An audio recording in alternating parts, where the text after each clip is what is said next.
জন্য একটি গুরুত্বপূর্ণ আপডেট।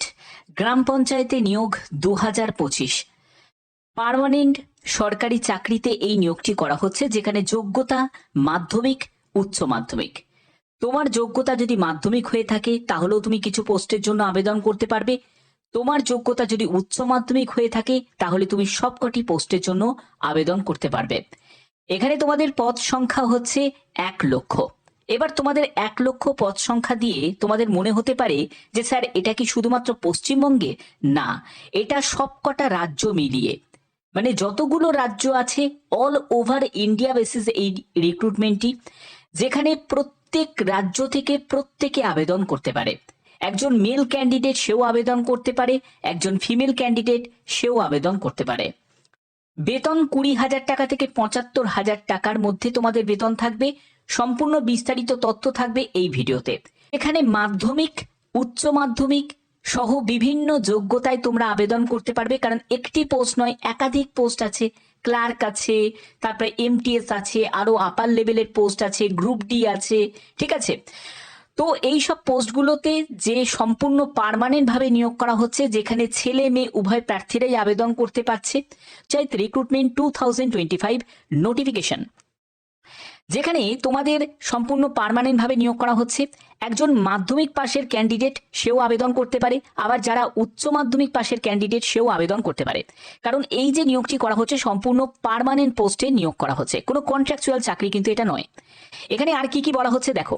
টোটাল শূন্যপদ হচ্ছে 1,00,000, এবং তোমাদের যে নিয়োগটি করা হচ্ছে সেটা হলো department of panchayat and rural ডেভেলপমেন্টের তরফ থেকে। এখানে তোমাদের মিনিমাম যোগ্যতা হলো মাধ্যমিক, মানে মাধ্যমিক পাস যোগ্যতা থেকে শুরু। উচ্চ মাধ্যমিক পাস হলেও তুমি আবেদন করতে পারবে, বা গ্র্যাজুয়েশন সহ হায়ার কোয়ালিফিকেশন থাকলেও তুমি আবেদন করতে পারবে। এখানে তোমার বয়স 18 থেকে 45 বছরের মধ্যে অবশ্যই তোমার হতে হবে। এখানে সিলেকশন প্রসেসের ক্ষেত্রে বলে রাখি, written exam, document verification, interview, এইসব স্টেপ তোমাদের থাকবে, ঠিক আছে। এবার ইন্টারভিউ কিন্তু তোমাদের যেগুলো আপার লেভেলের পোস্ট সেই পোস্টেই কিন্তু ইন্টারভিউ থাকবে। যেগুলো লোয়ার লেভেল মানে group C category post, group D category post, সেই পোস্টে কিন্তু কোনো রকম ইন্টারভিউ তোমাদের থাকবে না, ঠিক আছে।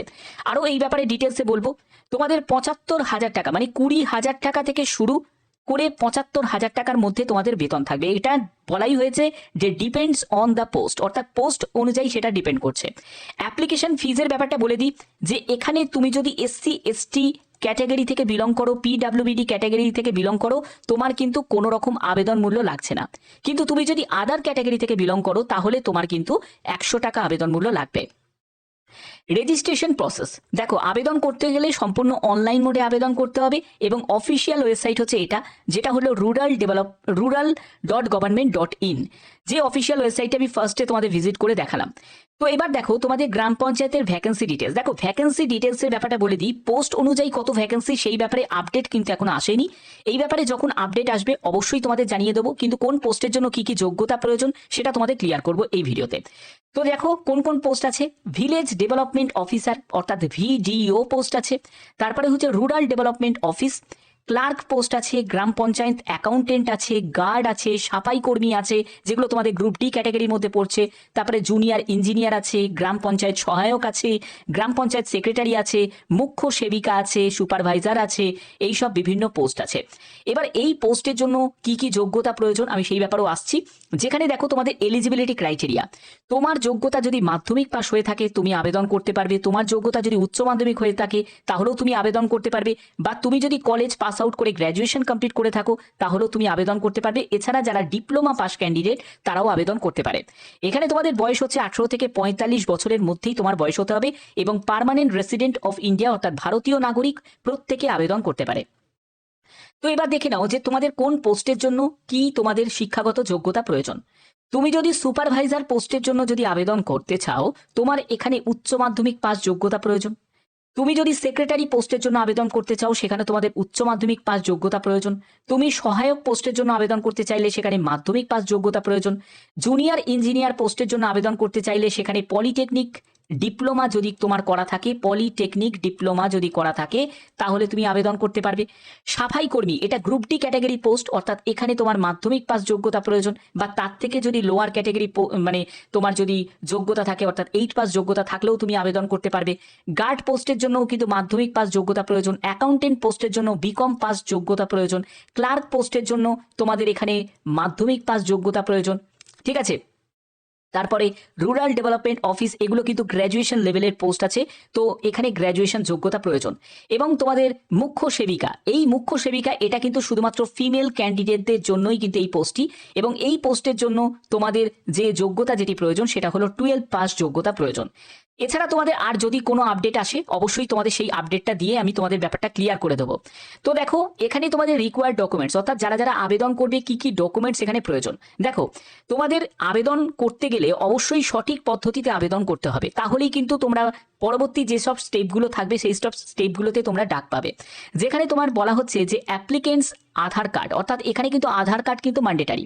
ঠিক আছে, যে রাজ্য থেকে সেই রাজ্যের তোমাদের অবশ্যই তোমাদের আধার কার্ড বানিয়ে রাখতে হবে।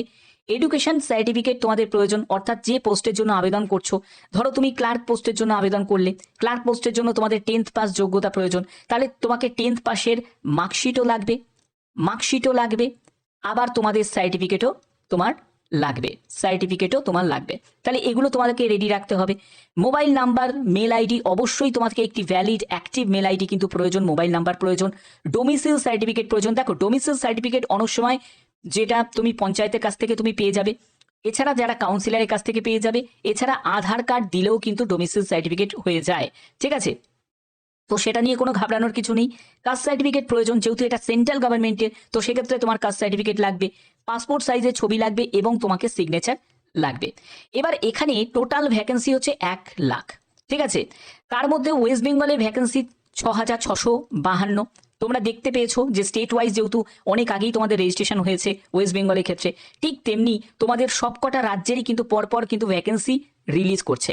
ঠিক আছে, তো এখানে অল ওভার ইন্ডিয়ার টোটাল ভ্যাকেন্সি হচ্ছে 1 লক্ষ। ক্লিয়ার? এবার আবেদন কিভাবে করবে? আবেদন করার জন্য তোমাদের অ্যাপ্লাই অনলাইন সেকশনে যেতে হবে, সেখানে অফিসিয়াল ওয়েবসাইটে ভিজিট করে তোমাদের আবেদন করতে হবে, যেখানে প্রথমে তোমাদের কি করতে হবে, পার্সোনাল এবং এডুকেশনাল ডিটেলস তোমাদের দিতে হবে অ্যাপ্লিকেশন ফর্ম ফিল আপ করার সময়।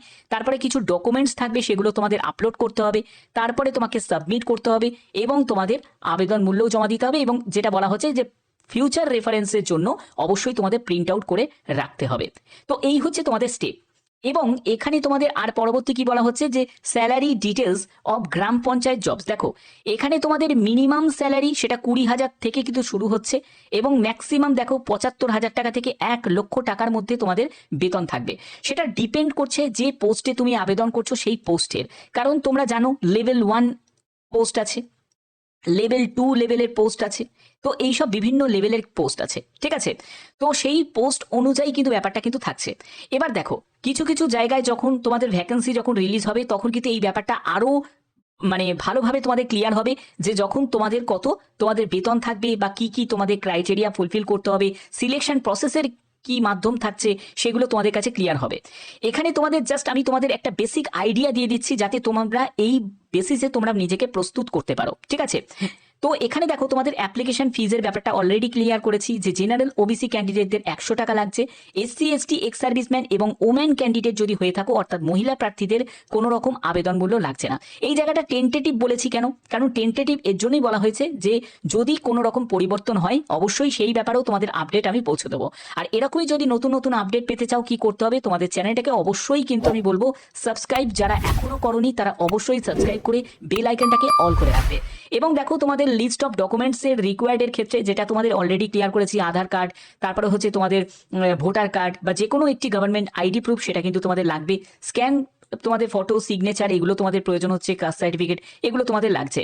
এবার যাদের ইডব্লিউএস সার্টিফিকেট রিলেটেড যাদের ইস্যু আছে, তাদের অবশ্যই কিন্তু তোমাদের লেটেস্ট যেটা ইনকাম সার্টিফিকেট, সেটা কিন্তু তোমাকে বানিয়ে রাখতে হবে। তো এই সব হচ্ছে তোমাদের প্রয়োজন। এবার দেখো যে তোমাদের অনেকেরই একটা প্রশ্ন থাকবে যে স্যার সিলেকশন যখন রিটিন এক্সামের ভিত্তিতে যখন হবে, তো তার জন্য কিভাবে আমরা প্রস্তুতি নেব? যার জন্যই তোমাদের এই অ্যাডভান্স আমি নিউজটা তোমাদের কাছে দিচ্ছি। তো এর জন্য প্রস্তুতি কিভাবে নেবে সেটা তোমাদের বলি। রিটিনের জন্য যারা যারা ওয়েস্ট বেঙ্গলে অ্যাপ্লাই করবে, ঠিক আছে, যারা অলরেডি রেজিস্ট্রেশন করেছো 6,652 শূন্যপদের জন্য, এবং যারা যারা অন্য রাজ্যের জন্য নিজেকে প্রস্তুত করবে তাদের জন্য আমি সিলেবাসটা তোমাদের বলছি।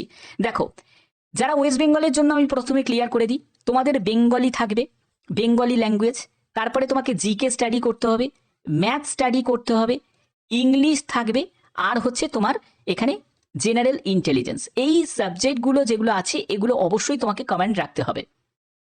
কিন্তু তুমি যদি আদার স্টেটের জন্য যদি অ্যাপ্লাই করো, ঠিক আছে, তুমি ধরো মনে করলে যে তুমি ঝাড়খণ্ডের জন্য অ্যাপ্লাই করবে বা অন্য রাজ্যের জন্য অ্যাপ্লাই করবে, তাহলে সেক্ষেত্রে তোমাকে সেই রাজ্যের অবশ্যই তোমার অফিসিয়াল ল্যাঙ্গুয়েজ নিয়ে তোমার পড়াশোনা থাকতে হবে, এবং সেই ল্যাঙ্গুয়েজে কিন্তু তোমার একটা সাবজেক্ট কিন্তু তোমার থাকবে।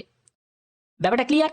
এবং সঙ্গে কিন্তু এই যে জিকে, ম্যাথ, ইংলিশ, জিআই, এগুলো তোমাদের কিন্তু কমন সাবজেক্ট, এগুলো তোমাদের থাকবে, সঙ্গে তোমাদের অফিসিয়াল ল্যাঙ্গুয়েজে থাকবে। অর্থাৎ তুমি চাইলে কিন্তু অন্য রাজ্যে অ্যাপ্লাই করতেই পারো, কিন্তু তোমাকে সেই ল্যাঙ্গুয়েজ কিন্তু জানাটা দরকার, যে ল্যাঙ্গুয়েজে তোমার একটা পরীক্ষা নেওয়া হবে। তার জন্যই এখানে মেন ব্যাপার হচ্ছে যে রাজ্যে তুমি অ্যাপ্লাই করবে সেই রাজ্যেতে অ্যাপ্লাই করাটাই বেটার। ওকে, তো আশা করি ব্যাপারটা ক্লিয়ার করতে পারলাম। এবার এই রিলেটেড ইনফরমেশনের জন্য তোমরা অনেকেই উদ্গ্রীব হয়েছিলে যে স্যার এই ব্যাপারে কি আপডেট আছে, সেই আপডেটটা প্লিজ আমাদের কাছে প্রোভাইড করুন। তো এই জন্য আমি তোমাদের বলছি যে নেক্সট মান্থ থেকে কিন্তু তোমাদের সম্ভাবনা আছে যে এর জন্য অফিসিয়ালি ভাবে আবেদন শুরু হয়ে যাওয়ার। ওয়েস্ট বেঙ্গল থেকে শুরু করে যে কোনো রাজ্যের জন্য যখনই কোনো আপডেট আসবে অবশ্যই তোমাদের কাছে সেই আপডেট পৌঁছে দেবো। আবার বলছি, টোটাল শূন্যপদ হচ্ছে 1 লক্ষ, যার মধ্যে ওয়েস্ট বেঙ্গলের জন্য অলরেডি তোমাদের ভ্যাকেন্সি একটা রিলিজ হয়েছে, এবং তোমাদের অন্যান্য রাজ্যের যেগুলো সেগুলো স্টেপ বাই স্টেপ তোমাদের ভ্যাকেন্সি কদিনের মধ্যে রিলিজ হয়ে যাবে। যখনই কোনো আপডেট আসবে বা যাই আসবে না কেন, সেটাই তোমাদের কাছে সবসময় আমি প্রোভাইড করে থাকি। আর এরকমই যদি জেনুইন অথেন্টিক ইনফরমেশন পেতে চাও, কি করতে হবে, চ্যানেলটাকে সাবস্ক্রাইব করতে হবে, বেল আইকনটাকে অল করে রাখতে হবে। এখনের মতো এটুকুই, ধন্যবাদ।